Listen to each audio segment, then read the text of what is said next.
జై శ్రీరామ్. శ్రీమాత్రే నమః. శ్రీ గురుభ్యో నమః.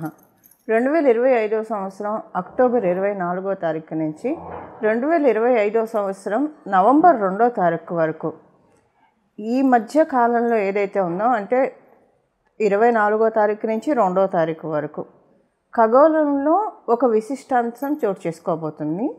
గ్రహస్థితుల రీత్యా ఇదేంటంటే గ్రహమాలికా యోగం. ఈ గ్రహమాలికా యోగం కర్కాటక రాశి మొదలుకొని వృశ్చిక రాశి వరకు ఉంటుంది. మధ్య మధ్యలో ఇలా గ్రహమాలికా యోగాలు గోచార రీత్యా ఏర్పడుతూ ఉంటాయి.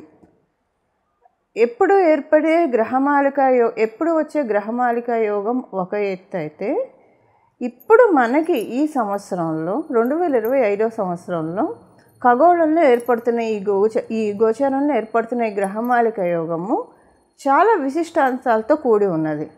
దానికి కారణం ఏంటంటే, మొదట అసలు ఈ గ్రహమాలిక యోగం ఏర్పడటానికి కారకమైన గ్రహాల గురించి మనం తెలుసుకుందాము.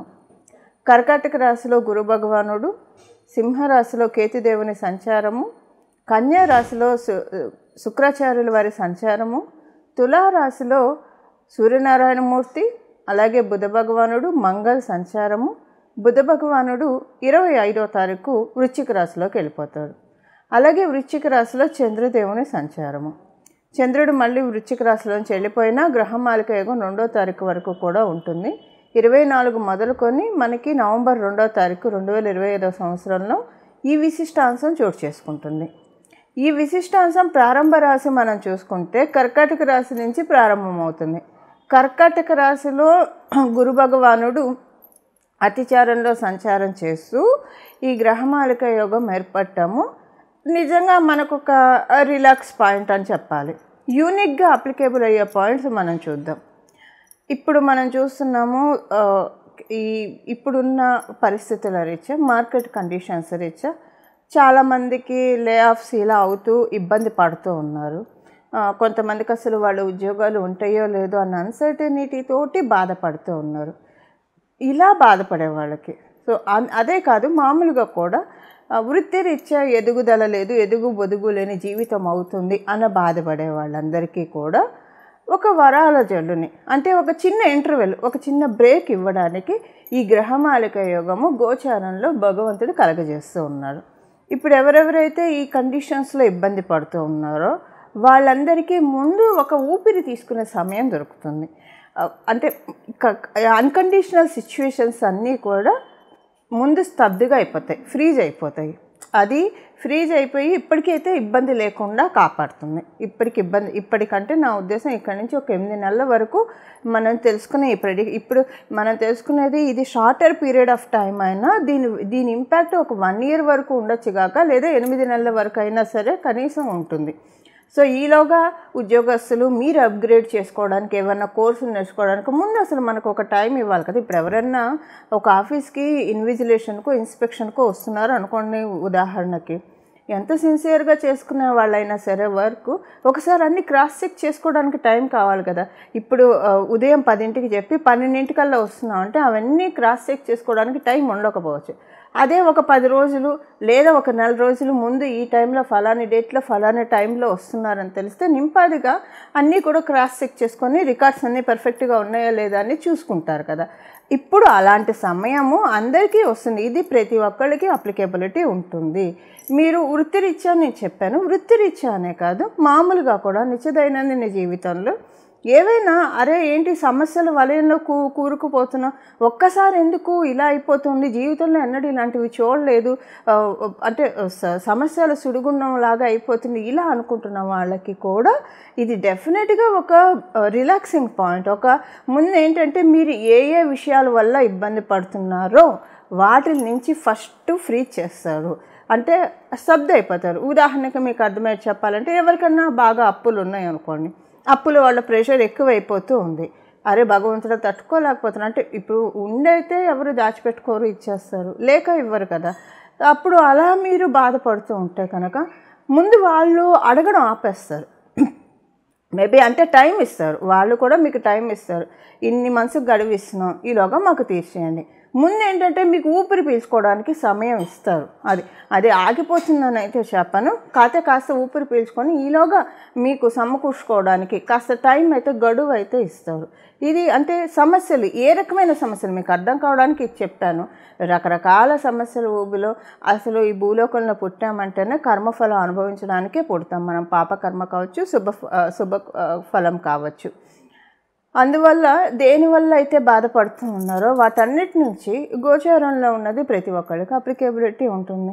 సో అందువల్ల ఏంటంటే చక్కగా అందరికీ కూడా ఇప్పుడంటే ఇది మీకు అర్థమయ్యేది చెప్పాలంటే, ఒక వరల్డ్ కప్ మ్యాచే జరుగుతుంది అనుకోండి ఎగ్జాంపుల్కి. ఫైనల్స్కి భారత్ పాక్ వచ్చారనుకోండి, పాకిస్తాన్ వీళ్ళిద్దరు వచ్చారనుకోండి. ఇండియా గెలిస్తే దేశం మొత్తం ఎలాగైతే సంబరాలు జరుపుకుంటుందో, సెలబ్రేషన్ చేసుకుంటుందో, అలాగా ఇప్పుడు అందరికీ కూడా ఏదో ఒక శుభం జరుగుతుంది, మంచి జరుగుతుంది. ఆశాజనకమైన పీరియడ్ ప్రతి ఒక్కళ్ళకి ప్రతి ఒక్కళ్ళకి అంటే ఎవరి లెవెల్లో ఎవరి స్థాయిని అనుసరించి వాళ్ళకి ఈ రిజల్ట్స్ అప్లికేబిలిటీ ఉంటుంది. సపోజ్ ఇప్పుడు ఒక మామూలుగా సాధారణ ఉద్యోగం చేసుకునే వాళ్ళకి తగ్గట్టు వాళ్ళు కాకపోతే వాళ్ళ కళ్ళల్లో ఆనందం వచ్చేంత మంచి జరుగుతుంది. ఇదే ప్రస్తుతం ఉన్న గ్రహస్థితులు.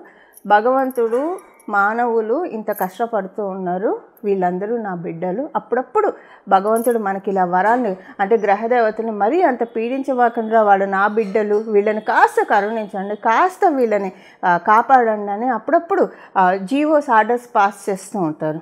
అలా ఆర్డర్స్ పాస్ చేసే సమయమే ఇది. ఎందుకు అంత బలంగా చెప్తున్నానంటే, ఇది కర్కాటక రాశిలో గురు భగవానుడు అతిచారంలో ఉంటూ ఏర్పడుతున్న శుభ సందర్భం. సో ఇది మనందరికీ కూడా ఒక ఆశాజనకమైన పీరియడ్గా మారబోతుంది. ఇప్పుడు మనం విడివిడిగా ఏ రాశుల వాళ్ళకి ఎలాంటి బెనిఫిట్స్ ఉంటాయి ఇప్పుడు యూనిక్గా తెలుసుకున్నాం. బట్ మళ్ళీ ఎవరి రాశి వాళ్ళకి బెనిఫిట్స్ ఉంటాయి కదా, అవి మనం ఇప్పుడు చూద్దాము. టూకీగా చాలా క్లుప్తంగా ఒక 2-3 పాయింట్స్లో చెప్పి ముగించేస్తాను ప్రతి రాశి వాళ్ళకి. అలాగే ఏం పరిహారం చేసుకోవాలి. ఇప్పుడు మీ జన్మజాతకం బలంగా ఉంటే ఇది అసలు మీకు టర్న్స్ బాగా వస్తుంది, ఈ ఫలితాలు మీరు ఎక్కువగా చూస్తారు. అంటే ఇప్పుడు అనుకుంటాం కదా, వీళ్ళకి ఈ పీరియడ్ నుంచి బాగా టర్న్ అయిపోయిందని మనం మన సర్కిల్లో అనుకుంటూ ఉంటాం కదా, అలా ఉంటుంది. సో ఇది పెళ్ళి అవ్వక బాధపడుతున్న వాళ్ళు, ఏ రకమైన సమస్య అయినా సరేనండి, మీకు జడంగా పట్టి వేధిస్తున్న సమస్యలు భగవంతుడు ఫ్రీ చేస్తున్నాడు. సపోజ్ ఉదాహరణకి పెళ్ళవక బాధపడుతున్నాం అనుకోండి, మంచి సంబంధం వస్తుంది, కుదురుతుంది, ఆటోమేటిక్గా అయిపోతుంది. అసలు ఇన్నాళ్ళు అవ్వలేదు అనుకున్నంతసేపు పట్టలేదు, భగవంతుడి దయ వల్ల నిమిషాల్లో చేసాం. ఎప్పుడు చూసామో తెలియదు, ఈ సంబంధం ఎప్పుడు కుదిరిందో తెలియదు, ఎప్పుడు లగ్గాలు పెట్టుకున్నామో తెలియదు, ఎప్పుడు అయిపోయిందో తెలియదు. అంతా ఒక మాయలాగా అయిపోతుంది. ఈ మాయను కలిగించేదే విష్ణుమూర్తి, అమ్మవారు, పరమశివుడు మనందరికీ బ్లెస్సింగ్స్ని ఇస్తూ ఉన్నారు. నేను చివరిలో రెమెడీ చెప్తాను. ఈ రెమెడీ ఎందుకంటే, పరిహారం ఎందుకంటే, మీ జన్మజాతకం చాలా బాగా ఉంటే ఇది అసలు చాలా మంచి ఇంపాక్ట్ మీకు చూపిస్తుంది. మీ జన్మజాతకం యావరేజ్గా ఉందనుకోండి, అప్పుడు కూడా మంచి ఇంపాక్ట్ చూపిస్తుంది. మీ జన్మజాతకం అందుకోలేని, ఇప్పుడు అంటారు కదా కాల్షియం డెఫిషియన్సీ ఏదైనా ఉంటే టాబ్లెట్స్ తీసుకుంటే శరీరం దాన్ని పీల్చుకోవాలి, అంటే దాన్ని తీసుకోగలగాలని, తీసుకుంటేనే మనకు అది పనిచేస్తుంది, ఏ విటమిన్స్ టాబ్లెట్స్ అయినా. అలా మన ఎవరిదైనా జన్మజాతకం బాగా వీక్గా ఉంటే అది తీసుకునే లెవెల్లో ఉండడానికే ఈ పరిహారం. సపోజ్ ఇప్పుడు ఏమైనా టాబ్లెట్స్ రాసి ఇచ్చినప్పుడు గ్యాస్ రాకుండా కూడా ఒక టాబ్లెట్ ఇస్తారు కదా, ర్యాంటాక్ లాంటివి ఇస్తారు కదా. సో ఎందుకంటే మళ్ళీ ప్రాబ్లమ్స్ రాకుండా. ఇప్పుడు పరిహారం ఎందుకంటే మీరు అబ్జర్వ్ చేసుకోవడానికి, ఒకవేళ జన్మజాతకం బాగోలేని వాళ్ళు అబ్జర్వ్ చేసుకోవడానికి, బాగున్న వాళ్ళకి ఇంకా ఎక్కువగా వరాన్ని అందుకోవడానికి, వీటన్నిటికీ. సో ఎక్కువ వస్తే ఏమన్నా చేదండి, మంచి ఫలితాలు ఎక్కువ వస్తే ఏమన్నా చేదా. అలాగా ఇప్పుడు మనము ప్రతి ఒక్క రాశి వాళ్ళకి 2-3 పాయింట్స్లో ఏ ఫలితాలు వస్తాయో చెప్తాను. అలాగే చివరిలో పరిహారం చెప్తాను. మీరు ఇప్పటివరకు ఏ పరిహారం చేసుకోకపోయినా ఇప్పుడు మటుకు ఈ పరిహారం చేసుకునే తీరండి, అస్సలు విడిచిపెట్టకండి. ఖచ్చితంగా చేసుకోవాల్సిన పరిహారం ఇది. అప్పుడు మన అందరికీ కూడా సన్మంగళాలు జరుగుతాయి.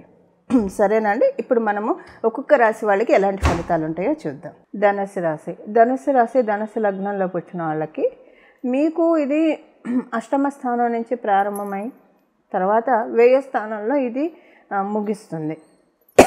అష్టమం నుంచి ప్రారంభమై 10వ స్థానం అంటే 2 దుస్థానాలు.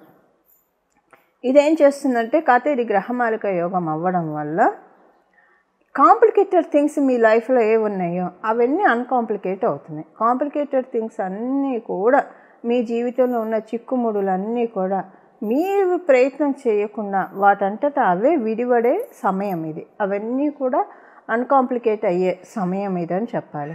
అలాగే మీకు ఆరోగ్య సమస్యలు ఉంటే ఆ సమస్యలన్నీ పోతాయి. అంటే మీ జీవితంలో మీకు ఏ విషయానికైతే బాగా దీర్ఘకాలికంగా లేదా బాగా డీప్గా హర్ట్ అయ్యి బాధపడుతూ ఉన్నారో అవన్నీ నష్టపోతారు.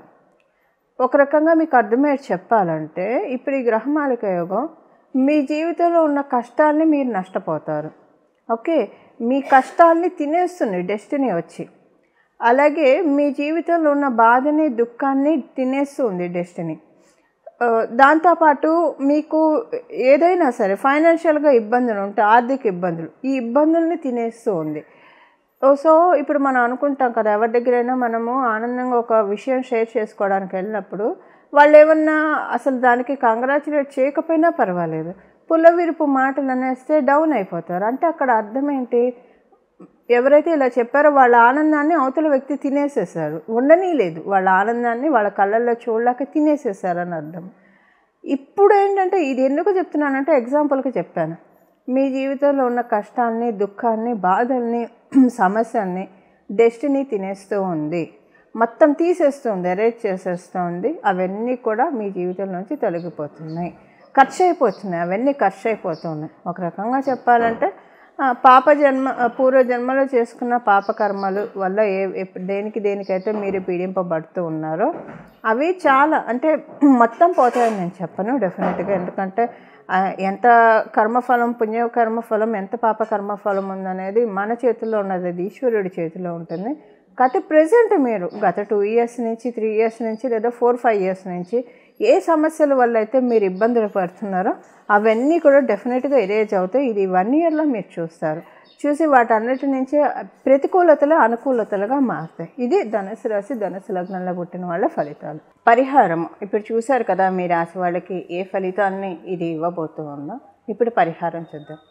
పరిహారం ఏంటంటే మీకు ఇప్పుడు మనం తెలుసుకునే ఈ సమయం 24 అక్టోబర్ 2025 నుంచి 2వ తారీఖు నవంబర్ 2025 సంవత్సరం వరకు దీని ఫలితాలు రాబోయే సంవత్సరంలో మనం చూస్తాము, అందరం కూడా చూస్తాము.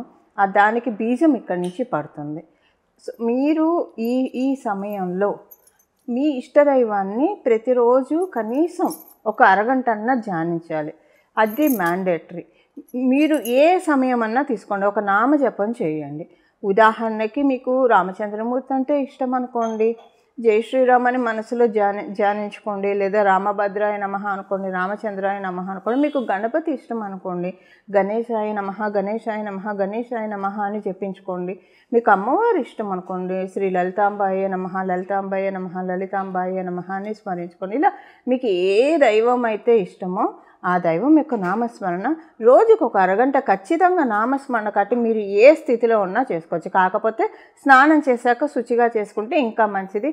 లేదు మీకు కుదరలేదు, ఆఫీస్ హడావుడి పరిగెత్తుతున్నారు, భగవంతుడు భావాన్ని మాత్రమే చూస్తాడు, వీళ్ళు నాకు పూజ చేయాలనుకుంటున్నారు కానీ సమయాభావం వల్ల వీళ్ళు చేయలేకపోతున్నారు, అప్పుడు కూడా మీరు మనసులో జపించుకోవచ్చు. ఇప్పుడు మీరు ఒక ఆఫీస్కి వెళ్ళేప్పుడు ఒక బైక్ మీదో లేదా మీ వ్యాపార స్థలానికి వెళ్ళేప్పుడు కారులోనో బైక్ మీదో లేదా ఎంఎంటీ ఏదో ఒకటి పట్టుకొని వెళ్తారు కదా, అప్పుడు మీరు వెళ్ళేప్పుడు ఫోన్లు అవి చూడకుండా మనసులో భగవంతుని ధ్యానించుకోండి, ఏదో ఒక నామాన్ని జపించుకోండి.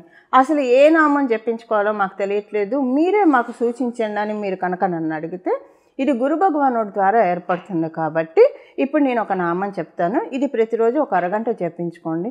మీరు కుదిరితే స్నానం చేసిన వెంటనే దీపారాధన చేసుకొని అక్కడే పూజ గదిలో కూర్చుని ఒక అరగంట చేసుకోగలిగితే మంచిది. ఒకవేళ అలా చేసుకోలేకపోయారు సమయాభావం వల్ల, అప్పుడు కూడా విడిచిపెట్టకుండా ఏ సమయం కుదిరితే ఆ సమయం భగవద్ పూజకి సర్వకాల సర్వావస్థలు అందుకు కూడా మనం భగవంతుని పూజించవచ్చు. మనకి గీతాచార్యుల వారు కూడా చెప్పింది అదే, ఈ సమయంలోనే ఆయన్ని పట్టుకోవాలి, ఈ సమయంలోనే అలా పూజించాలి, ఇలా హార్డ్ అండ్ ఫాస్ట్ రూల్స్ ఏం లేవు మనకి భగవంతుడి విషయంలో. ఏ సమయంలో అయినా విడిచిపెట్టకుండా చేసుకోండి. ఇప్పుడు మనం చేసుకోవాల్సిన నామము అందరూ ఒకవేళ మీ ఇష్టదైవాన్ని స్మరించుకుంటూ ఈ నామం జపించవచ్చు, లేదా మీ ఇష్టం ఈ నామాన్ని జపించవచ్చు, చాయిస్ మీకే వదిలేస్తున్నాను. ఇప్పుడు నామం వచ్చేసి శ్రీ గురు దక్షిణామూర్తయే నమః, శ్రీ గురు దక్షిణామూర్తయే నమః, శ్రీ గురు దక్షిణామూర్తయే నమః. అత్యద్భుతమైన నామరాజం ఇది. గురు భగవానుడు కలిగిస్తూ ఉన్నాడు ఈ యోగాన్ని. ఈ నామంతో కనుక ప్రతిరోజు అసలు ఇది మీరు ఇక్కడి నుంచి 24వ తారీఖు మొదలు పెట్టుకొని ప్రతిరోజు కనీసం 24 నుంచి 2వ తారీఖు వరకు అరగంట చేసుకున్న కనీసం రోజు కూడా మీరు ఒక 10 నిమిషాలు మనం కేటాయించలేమో భగవంతుడికి చేసుకుంటే చాలా మంచిది. ఎంత అద్భుతమైన నామం అంటే ఇది. ఇంకా మనలో ఉన్న అవిద్యని, మనలో ఉన్న అజ్ఞానాన్ని అన్నీ తొలగించేస్తారు. అజ్ఞానం వల్లే మనం ఏ తప్పు చేసినా, ఏ దోషాలు చేసినా దానివల్లే ఇబ్బంది పడతాము. సో మనము ఏ పని చేస్తే మనకి ఇబ్బంది కలుగుతుందో అలాంటి వేలోకి మనల్ని వెళ్ళనీయకుండా, అలాంటి పనులు మనల్ని చేయనీయకుండా పట్టి కాపాడేస్తాడు ఆయన. అసలు నన్ను నమ్మండి, నన్ను కాదు భగవంతుడిని నమ్మండి, ఇది ఆయన పట్టి కాపాడేస్తాడంటే నమ్మండి. అసలు మనకి ఇబ్బందులు రాకుండా ఆయన కాపాడుతాడు. ఇది చాలా బ్యూటిఫుల్ పీరియడ్ అండి, మిస్ చేసుకోకండి. మళ్ళీ మనకి గురు భగవానుడు మళ్ళీ మిథున రాశిలో ఉండి ఈ అతిచారం విశిష్టమైంది. ఈ అతిచారంలో ఈ గ్రహమాలిక యోగం ఇంకా విశిష్టాంశమైంది. ఇది మనం చాలా ప్రాపర్గా ఒక రకంగా చెప్పాలంటే భక్తి శ్రద్ధలతోటి, వినయ విధేయతలతోటి మనం సద్వినియోగం చేసుకోవాలి. ఈ పీరియడ్లో అనవసరంగా వాటికి వీటికి టైం కేటాయించకండి. మీకు ఏవైతే ప్రొడక్టివ్ వర్క్స్ ఉంటాయో, ఏవైతే మనకి ఇది ఇస్తుందో, సుఖంగా నిద్రపోవడానికి అవకాశాన్ని ఇస్తుందో వాటి వరకే మనం ఫోకస్ పెట్టి రిమైనింగ్ టైం అంతా అని మన ఫ్యామిలీ రెస్పాన్సిబిలిటీ చూసుకుంటూ రిమైనింగ్ టైం అంతా కూడా అవి చేసుకుంటూ రిమైనింగ్ టైం అంతా కూడా దక్షిణామూర్తి స్వామి వారి పాదాన్ని ధ్యానించండి. అల్టిమేట్ రిజల్ట్స్ చూస్తారు. ఇది భగవంతుడి యొక్క కృపా కటాక్షం మనందరి మీద. ఒక్కసారి భగవంతుడు అమృతపు జల్లు మనందరి మీద కురిపిస్తున్నాడు. దాన్ని మన ఇంట్లో కూర్చుంటే ఎలా వస్తుంది? మనం ఓపెన్ టు స్కైకి వెళ్ళిపోవాలి కదా, ఓపెన్ ప్లేస్కి వెళ్తేనే కదా అది మనకు వచ్చేది. అలా వెళ్ళేట్టు భగవంతుడు మనల్ని కరుణిస్తాడు. దీనికోసమే ఏ భగవంతుడిని పట్టుకున్నా దీనికోసమే. సో ఇలా మనమందరం కూడా కాలాన్ని సద్వినియోగం చేసుకుంటూ, కాలాన్ని ప్రొడక్టివ్ వర్క్స్ మాత్రమే వాడుతూ మన జీవన అంటే ప్రొడక్టివ్ వర్క్స్ దేనికైతే మనకు దేని మీద ఫోకస్ పెడితే మన ఫ్యూచర్, మన గ్రోత్, మన ఫ్యామిలీ బాగుంటుందో వాటి మీద మనం కాన్సన్ట్రేట్ చేసుకుంటూ మన జీవితాన్ని సఫలీకృతం చేసుకోవడానికి చక్కటి సదావకాశాన్ని అవ్యాజ కరుణామూర్తి అయిన సకల దేవతలు మనకి కురిపిస్తూ ఉన్నారు. దీన్ని మనందరం సద్వినియోగం చేసుకోవాలని, తద్వారా భగవంతుడి ఆశీస్సుని పరిపూర్తిగా తీసుకోవాలని చెప్పి నేను కూడా మనందరి తరఫున మనస్ఫూర్తిగా భగవంతుడిని ప్రార్థిస్తూ మంగళం. నమో భగవతే వాసుదేవాయ.